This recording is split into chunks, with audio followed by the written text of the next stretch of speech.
Welcome to this best of 2018 edition of Murfreesboro Storytellers, where we look back at some of our favorite episodes of the year. One of our biggest episodes took place at the 2018 Middle Half Marathon.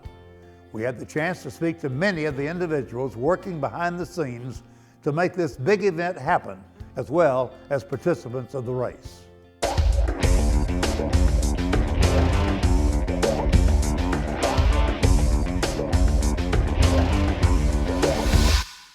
It's Murfreesboro Storyteller time, and we're at the half marathon, and we are pleased to visit with Judge Toby Gilley. Good morning, Toby. Good morning, John. Good to see you and good to be here this morning.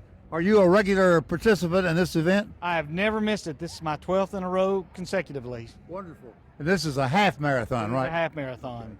How long will it take you to run it? I will finish it probably in an hour and 45 to an hour and 50 minutes. Okay. Are you regularly a physical participant in several events? I run about 60 miles a week or about 2,000 miles a year. I try to do at least 2 half marathons and 1 full marathon a year. Okay, wonderful. Yes. Deborah Roberts, how are you this morning? I'm good. How are you? Good. Fine, thank you. What is your job today? Well, I'm actually helping at the volunteer tent. I coordinate the water stations. Okay. So I'm up here right now in case we need to send some volunteers to the water stations. And then they're going to help with the finish line. Okay, very good. We have some more runners for the middle half, and your name is? Trisha. I'm sorry? Trisha? Yeah, good. And I understand you're blind, is that right? Yes. Do you have somebody does she go with you to guide you? You're on your own? No, she's going to run with me. Sometimes we're going to be tied together with a shoestring, and we might run some of it with her just giving me verbal cues, so. Have you done the middle half before? No, this is my first ever half completely. First one. Wonderful. Yeah. And your name is? My name is Teresa. Teresa, yeah, good. And you're a regular participant also? Yes, I've run this before. Okay. Yeah, but I've never done it as a guide. So this will be interesting, yeah. Oh, yeah, wonderful. Congratulations. Have a good run, okay? Thank you. All right. Here we go, runners. Take your marks. Get set.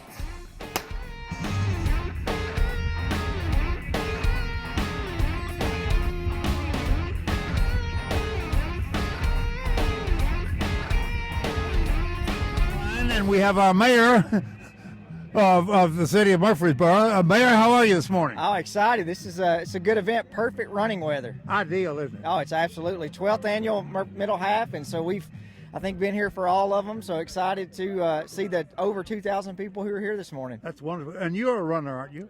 I am. Not running today, okay. but it's fun to get out and just watch everybody. I'm sure it is. Everybody's excited, yeah. Oh, no doubt. Yeah. How often do you run? How many miles a week do you run? You know, I've switched. I ran the New York Marathon a couple of years ago, and then have really switched to really riding bikes a lot. So I'll ride 150 miles a week on my bicycle. Oh, wonderful. Yeah. Okay, good. Yeah, it doesn't hurt near as bad. All right, our Mayor Shane McFarland, thank you very much. All right, thank you, John. Thank y'all for being here. All right, good morning. Thank you. Well, now we have Nate Williams, who is the director of Murfreesboro Parks and Recreation. Nate, what a day. Yeah, this is something that's grown over the years, and it's always something that we look forward to playing a part in, John. It's something that our staff comes together and does a lot for it, and we're glad to bring that to the community. Tell me about the work and the preparation that goes into getting ready for this. So our staff, we do a lot of the logistics. We help partner with the police department. We also set up all the cones on the course and set up the water stations and everything like that. All in all, we've got about 50 employees who help this morning, who got here at 4 o'clock in the morning to start setting it up, and we're just extremely thankful for their diligent work and willingness to come in early and put this on for the community. It's really become a staple, and I think that's the reason we're glad to play a role in it. You use a lot of volunteers also, do you not? Absolutely. It wouldn't happen without, there's so many agencies and organizations that come together. I think that's the brilliance of this race. It really shows off kind of the spirit of Murfreesboro, is that there's so many people who partner and give of themselves to make it happen, from the police department, fire department, our traffic. Everybody comes together, and it wouldn't happen without the hundreds and hundreds of volunteers who are on the course helping keep everybody safe. Yeah, wonderful community cooperation then. Absolutely. I think that's the definition of what sets this, race apart, and really sets this community apart too. Congratulations on your finish! Crystal Landry, come on, cross the finish line for our first male overall finisher. Good job! Nice finish with the clock time of 1:05. Come on,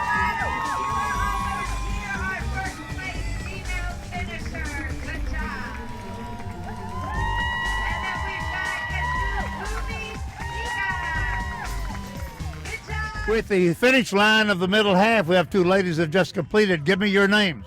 Kristen Streetman. Maria Galvin. How was it? Wonderful weather, a little windy on mile 8 while got going hard uphill, mile.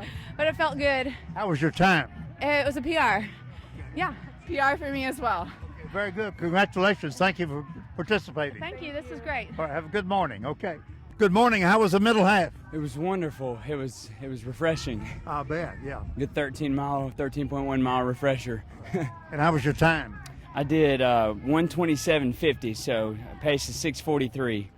Are you a regular runner in middle halves and marathons? I started. This is my third half. Okay. So this is my first middle half up here. Okay. Give us your name. My name is Joel Long. Okay. Good. Congratulations. Thank you. Thank you very much. Thank you for participating. More finishers. How are you? Great. How are you? Good. What's your name? Scott Slavens. Yeah. Scott, how did you do? I did good. It was a nice, cool morning. Followed this guy the whole way. He provided a tow for me. Great race, great run, great town. All right, great. Yeah. Congratulations. Thank you, sir. Appreciate it. I believe I know this guy right here. Yes, sir. How you doing, John? All right. And your name again? Robert Warden. Yeah. Hey, Robert. You're a regular runner, aren't you? Very regular. I'm a streak runner. So How'd you do today? It was a tough race on that headwind, but it was a great course, and I had a great time every year. Good. Congratulations. Good to see you, Robert. Okay. Good to see you. Thank you. Some more finishers this morning for Channel 3. How are you? Good. How are you? Good. What's your name? Jim Enright. Okay. How did you do? I finished. Okay. That's a great accomplishment. Excuse me. Upright and taking nourishment. That's a good day. All right. Are you a regular runner? Yes, sir. I figured you must be. Yes, sir. Thank you very much. Thank you. And your name, sir? Laird Smithson. Larry, did you do well? Well, I finished like him, but he finished in front of me, so not as well as him. All right, so you were behind him. I was behind him. Have you been in the middle half before? I have not. This is the first time, so it's a great race. Okay, so wonderful. Yeah, thanks for having us. You live in Murfreesboro? I don't. I live in Nashville. Okay, so you came up for the race. Good. I did. And you live in Brentwood, yeah. In Brentwood, okay, Yeah, good. yeah. Gentlemen, thank you. Congratulations. Thank you. Okay. Let's get this young lady right here. Your name? Rachel Polk. Rachel, how did you do? I did well. I PR'd 134. What do you mean when you say I PR? Personal record. Oh, personal record? Yeah, on my half marathon. Oh, so wonderful. I'm happy. Good. Congratulations. Thank you very much. Here are a couple other finishers this morning. Good morning. How are you? Good. How are you? Good. Your name? Whitney Durga. And how did you do? I felt good. It's a beautiful day and a beautiful race, so it was good. Do you live here? I do now. Yes. Yes. Very good. Yeah. And good morning. Hey, how are you? Your name? Daniel Baker. Your first time or? First time here, but done lots of running in the past. I was in Chicago last weekend doing the marathon, so this was a welcome recovery run from that. And where do you live? In Franklin, Tennessee. Do I detect the British accent? Yes, East Tennessee accent, yeah, for sure. No, from Britain. Okay, thank you. Congratulations. Well, we had him at the beginning, now we had him at the end. Toby Gilley, how did you do? Hour 57, great weather, wonderful race today. Did you PR? Not today. Okay. Didn't PR today, but pretty close. Great. Congratulations. Thanks. Judge Toby Gilley. Well, we have Miles Tate here, just finished the half marathon. How are you? Oh, good. How'd you do? I did all right. It's good weather. Makes it easier to run. Made it ideal, didn't it? Ideal weather for runners. Yeah. Not for spectators, but for runners. Well, you and Melinda started this 12 years ago? Yes, and our daughter Natalie, coming back from Myrtle Beach, South Carolina, I was doing a lot of racing, traveling. I wanted something in my hometown. Sure. So I said, let's do it. So we did it. So I know you're excited about the success of it. Oh yeah, it's just been amazing. Every year it's just like, wow, look what we did. So approximately 2,200 runners today. Is that today right? about 22. We started out with 1,000, and it's grown steadily over the years. So we've had runners from 25 states this year, runner from Ireland, two from Australia. So it's a very good race with a very well reputation. Oh, that's tremendous. Yes, tremendous. It's great. And what's also wonderful about it is all the charities. Oh yes, we've over the years we've given out $400,000 plus or minus to the local community, and we don't have a specific charity that we give to, but we give to dozens and dozens. Wonderful. That's great, Yeah. Miles. Congratulations. Thank you. Right. I appreciate it. Thank you. Miles Tate, one of the originators of the half marathon. Agriculture still plays a prominent role in Rutherford County. And on the July episode, we had the opportunity to talk to the director of the Ag Extension Office, as well as the owner and operator of the most famous farm in the city on agriculture's importance. Generally about agriculture in Rutherford County, Anthony, how much farming is done in Rutherford County now compared to years ago? Believe it or not, John, we actually, looking at the 2012 census with the latest one, okay. We actually have more farms than we had in 2007. And the acreage have also increased. Farming have changed a little bit over that time, from large farms to maybe smaller farms. Typically about average of small farms, about 5 acres on the average. But we are seeing more things be more diversified. From in the past, you see large farms, large row crop, corn, cotton, soybean, and beef cattle production. And now we see more operations like Brandon here to kind of diversify with different operations, not only grow corn, soybean, cotton, some of those things, but to use some of the horticultural crops, strawberries, blueberries, blackberries. So we're seeing a lot of different things, and even vegetables and things like that have been on the rise. So farmers have changed quite a bit when you think about it. I can imagine. As far as more smaller farms, are they dividing some of the larger farms up into smaller farms, or we're putting more land into farming? Well, that's interesting because when we look at Rutherford County, I kind of like to call it a suburbanite type city. Obviously, we're going to have a little smaller type farm. But on the outskirts around the county, we're seeing a kind of a combination of some of those. Typically, not uncommon, we see a farm that maybe have 5 acre with a house in the middle and have some horses, some cows, some goats, and possibly some sheep. So it's kind of a combination of some of the larger ones, and some of the row crop ones are halfway are getting a little bit larger as well. Yeah, I think it's very, like Anthony says, you use the term farm very generously, and so a farm can be, that 5 acres with a few chickens, or it can be, 2,000 acres of row crops, and so there's a vast difference in the definition of, but it all relates to agriculture and going back to a rural community and the diverse landscape that we have here now. There's so many wonderful things about Murfreesboro, centrally located here with where we are, but we have such a diverse landscape and an opportunity to offer direct, locally grown products. So it's allowed us as farmers, we have the customer base here now with a growing population, so it opens the doors and opportunities for us to do things that traditionally we used to do when we milked cows, and you would sell the milk into Purity down at Nashville and they distribute it out, for example, whereas now you see farms going more direct sales because we have the customer base here, right here in our back door. And so that's provided a nice opportunity for our community to get more involved in agriculture and to see and to understand and watch things grow here locally, and for us as farmers to be able to communicate and have that dialect with that consumer on a daily basis. You mentioned dairy farming.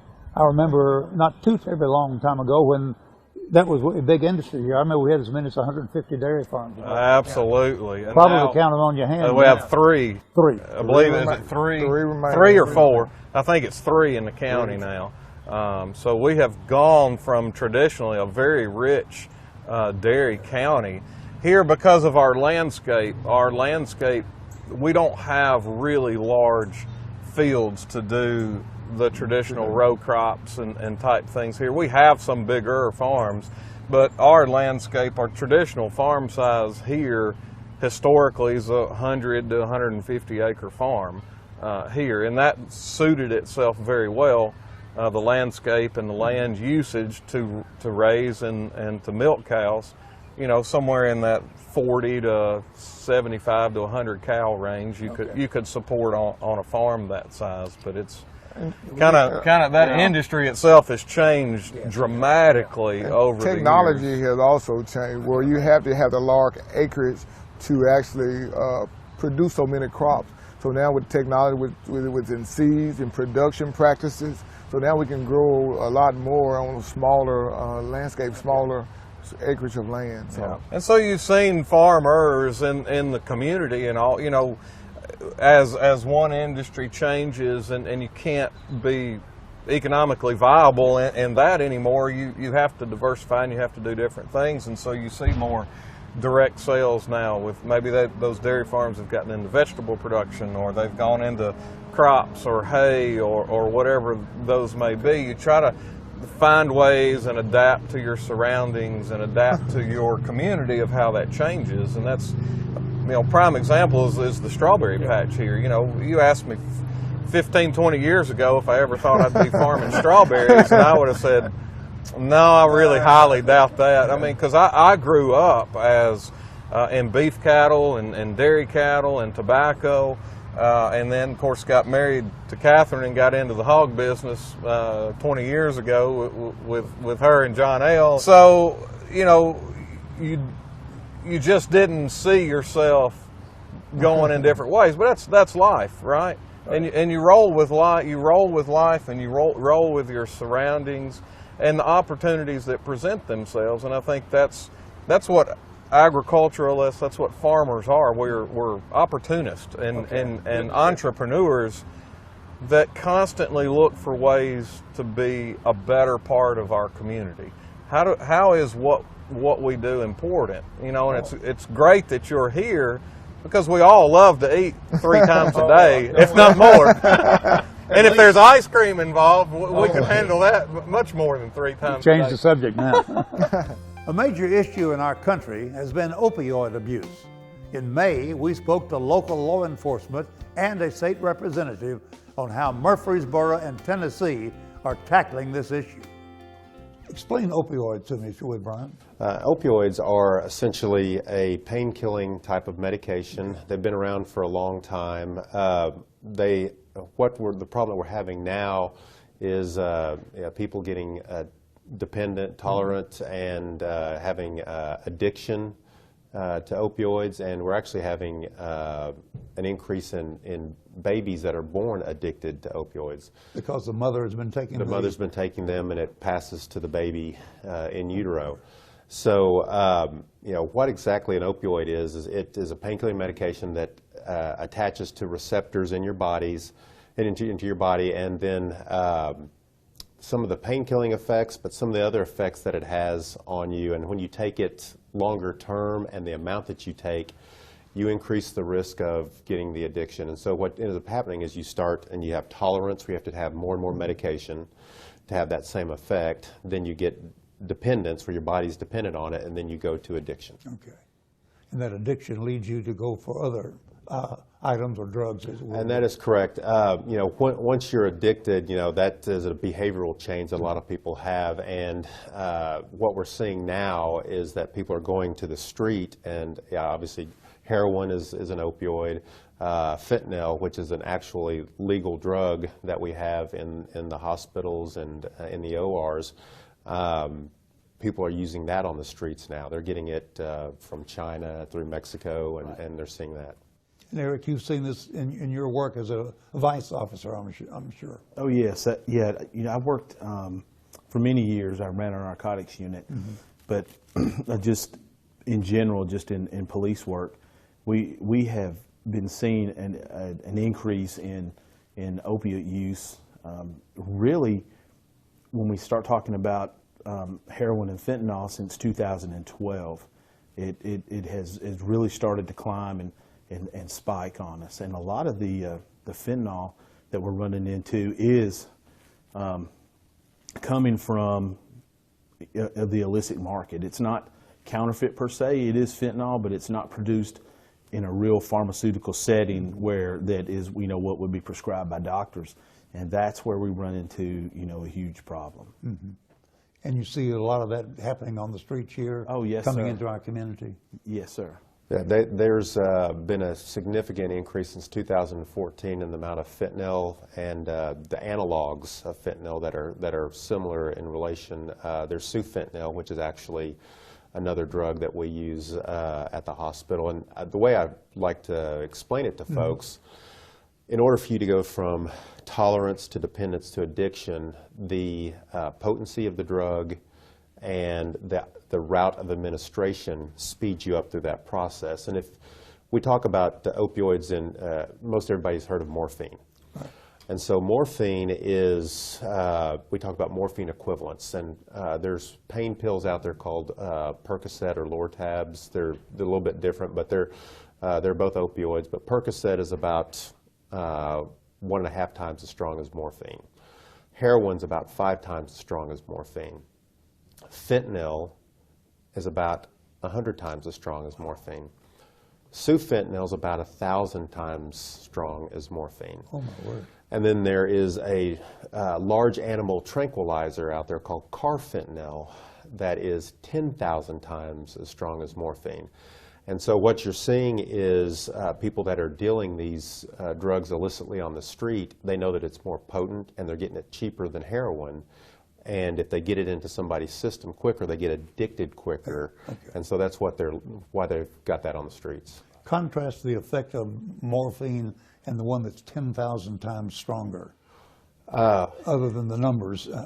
Well, the one that's 10,000 times stronger, you just have to use 1 microgram of that versus, you know, for sufentanil it would be 10 micrograms versus fentanyl would be 100 micrograms.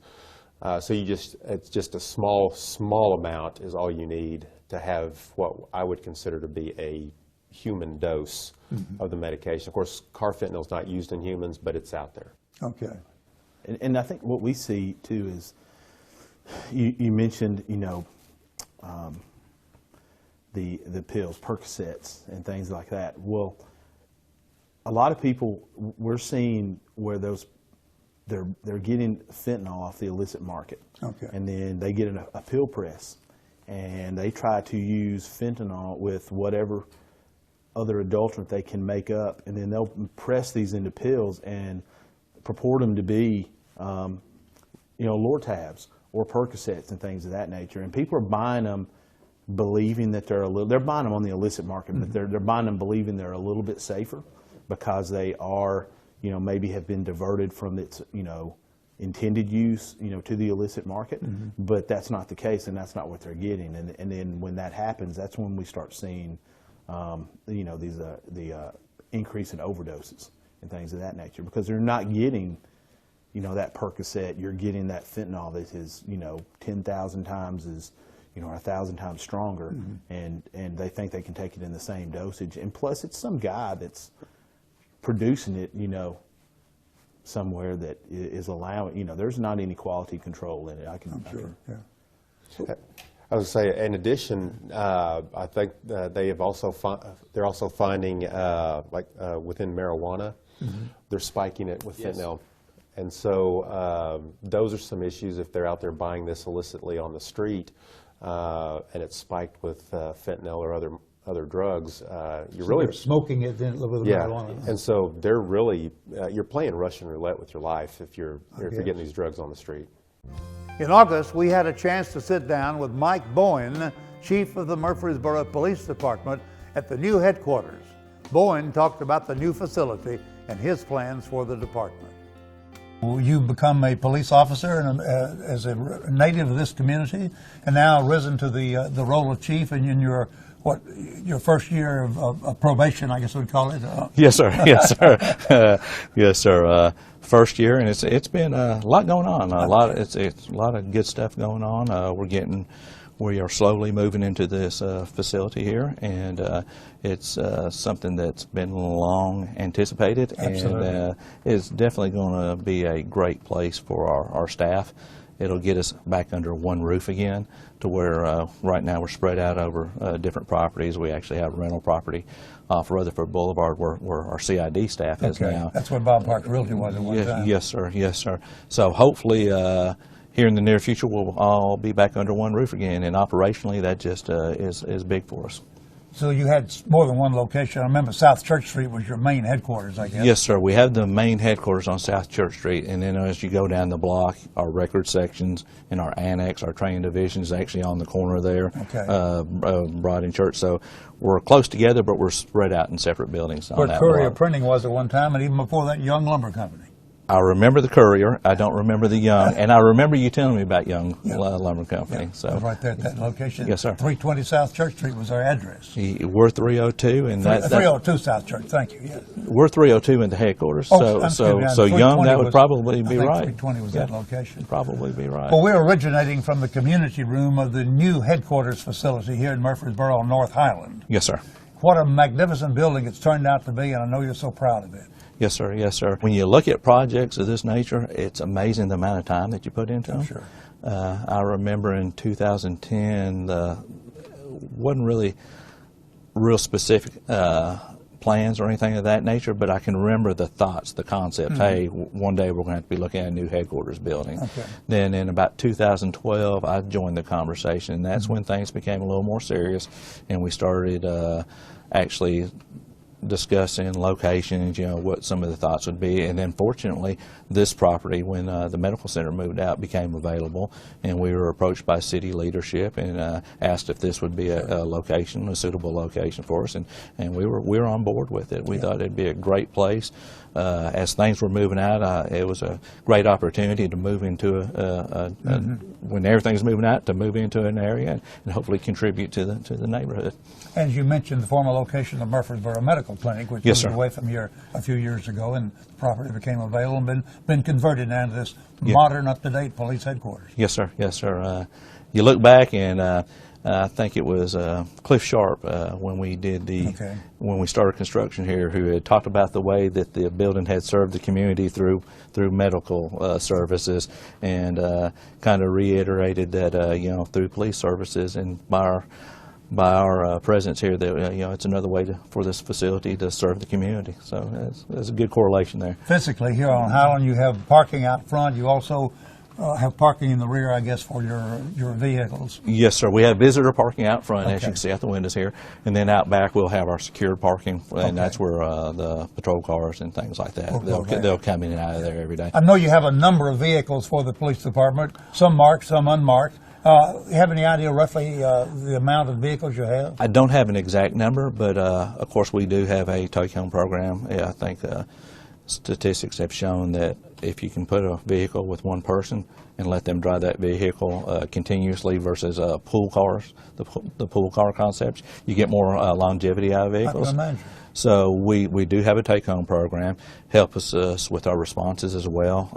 When you have major incidents, Good Friday tornado is a great example that officers were able to deploy from their home to the scene. And there's a lot of these larger events where that pays benefits. We do have that, and then we do still maintain a pool of vehicles, a small number of vehicles that we use for people that maybe don't meet our requirements for take-home vehicles. Say they live out of the county or for some other reason don't qualify for a take-home vehicle. We do maintain a fleet of vehicles as well. I noticed among the vehicles that your department and the sheriff's department and others utilize are SUVs as opposed to four-door sedans. Right. Ford did away with the Crown Victoria here several years ago, and they introduced two different models. They introduced a sedan and a SUV, and we initially purchased both of them, and kind of did a T&E on them, and found out that the SUVs were giving us pretty good service. They're easier for officers to get in and out of, and plus they offer a lot of storage area for the equipment that they carry, and they've really served us well. They have been a very good replacement for the Crown Victoria. Another one of the big benefits is they're all-wheel drive, and that pays off tremendously in inclement weather, driving in the rain, things of that nature. So they've been a good vehicle for us. Well, that's going to wrap up this show. We'd like to thank all of our guests that were a part of Murfreesboro Storytellers in 2018. We learned so much about what makes our city so special, and we're looking forward to what 2019 will bring. Thanks for watching, and we'll see you next time on Murfreesboro Storytellers.